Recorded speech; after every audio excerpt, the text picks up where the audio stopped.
ఇప్పుడు చెప్పే ఇన్సిడెంట్ వింటే ప్రేమ, పెళ్లి, సమాజం, అసలు మన పక్కనున్న నీడను కూడా మనం నమ్మాలా వద్దా అనే అనుమానం ఖచ్చితంగా మీకు వస్తుంది. అతని పేరు సుమంత్ రెడ్డి.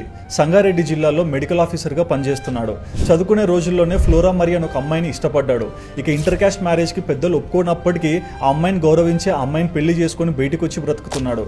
ఇక భార్య కూడా లైఫ్లో ఎన్నో డ్రీమ్స్ ఉన్నాయని చెప్పేసరికి సొంత డబ్బులతో భార్యను చదివించి గవర్నమెంట్లో లెక్చరర్గా ఒక మంచి పోస్ట్ వచ్చేంత వరకు ఆమెను సపోర్ట్ చేశాడు.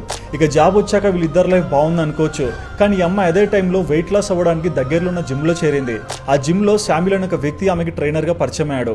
ఇక వీళ్ళిద్దరు రాను దగ్గర అయిపోయేసరికి భర్త పట్ల ఆమెకున్న ఇంట్రెస్ట్ తగ్గిపోయింది. కానీ ఇది గమనించిన సుమంత్ రెడ్డి ఏం చేశాడు, నా భార్య ఈ తప్పు చేస్తుంది, కూర్చోబెట్టుకుని ఆమెకు సర్ది చెప్పి ఇవన్నీ తప్పు అని చెప్పి ఆ అమ్మాయిని సంగారెడ్డి నుంచి డైరెక్ట్గా వరంగల్ షిఫ్ట్ చేపించాడు.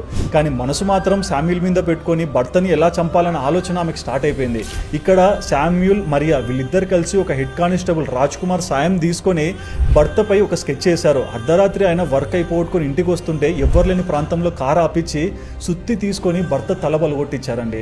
ఇక భర్త చనిపోయాడనే నిర్ధారణ వచ్చేసి వాళ్ళు అక్కడి నుంచి వెళ్ళిపోయారు. దేవుడు కూడా మంచితనాన్ని అప్పుడప్పుడు బ్రతికిస్తాడని వింటాం కదా, భర్త ఊపిరి ఆపకుండా నిలబెట్టేశాడు. చనిపోయాడు అనుకుని వీళ్ళు వెళ్ళిపోతే దగ్గరలో ఉన్న వాళ్ళు ఆ కార్ యాక్సిడెంట్ చూసి ఏమైందేమో అనుకుని హాస్పిటల్లో చేర్పించారు. తర్వాత పోలీసులు వచ్చి ఎంక్వైరీ చేశాక ఇందులో ఉన్న భాగోతం మొత్తం బయటపడింది.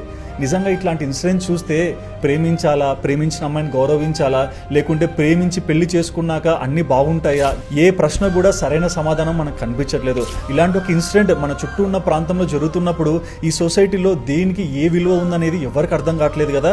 మరి ఈ ఇన్సిడెంట్ పట్ల మీ అభిప్రాయం ఏంటో తప్పకుండా కమెంట్ చేయండి.